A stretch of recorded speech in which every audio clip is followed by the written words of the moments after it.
Après le terrible accident de la route de Pierre Palmade en Seine-et-Marne, un certain Fabien Fleury, 36 ans, avait contacté les médias puis les enquêteurs de la brigade de protection des mineurs pour faire de terribles révélations sur l'humoriste. Celui-ci affirmait être en possession de vidéos montrant Pierre Palmade en train de regarder des images à caractère pédopornographique. C'est le même homme qui a comparu cette semaine devant le tribunal correctionnel de Paris pour s'expliquer sur les soirées chemsex qu'il organisait très régulièrement dans son appartement du boulevard Rochechouart, en plein cœur Paris. Dans le box des accusés, Fabien Fleury a vu défiler le récit de sa vie, son enfance sous l'emprise d'un beau-père violent, son train de vie de luxe, entre 5 000 et 7 000 euros par mois, son boulot de communicant pour un sex shop, ses apparitions dans des films pornographiques gays, son job décor, mais aussi ses 2 condamnations pour escroquerie et sa maladie, le sida. Ont enfin été abordées l'orgie parisienne organisée chez lui du vendredi au dimanche soir, au cours desquelles se réunissaient des hommes chauds et sexy sous l'emprise de drogue de synthèse. Ce n'est pas un dealer de quartier, il ne vendait de la drogue que dans ses soirées, a soutenu son avocat, ajoutant, le but pour lui n'était pas de gagner de l'argent. Il souffre d'une addiction au sexe et à la drogue dans ce contexte d'orgie qu'il pratique pour oublier son mal-être.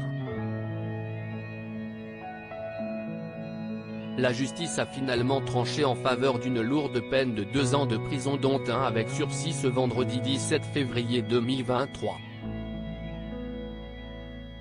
Cette révélation stupéfiante sur Pierre Palmade. Voilà des années que Pierre Palmade souffre lui aussi d'une sérieuse dépendance à la drogue.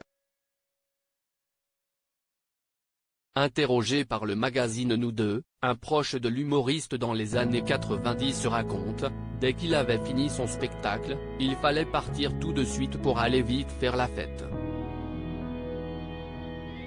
Donc, pas question de séance de signature, rien.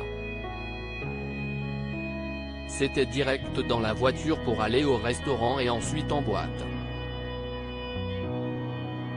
Et ce, dès fin 1989, début 1990. Il poursuit, et il a très vite été accro à drogue. Lors de la toute première tournée, il n'y touchait pas, mais dès la deuxième, il me demandait, embarrassé, si je connaissais quelqu'un pour lui en fournir. Et ça s'est amplifié avec le temps. Notamment lors d'une soirée à rallonge dans une boîte de nuit belge, il avait lancé un concours de celui qui allait rentrer le plus tard.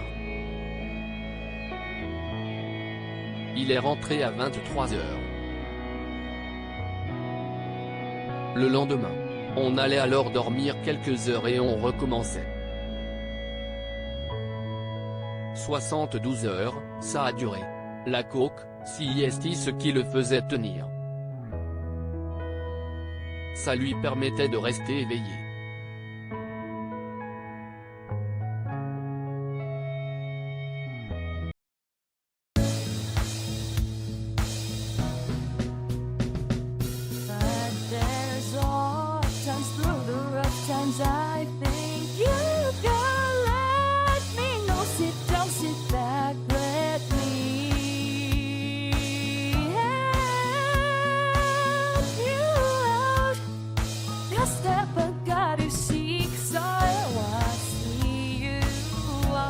On your own, but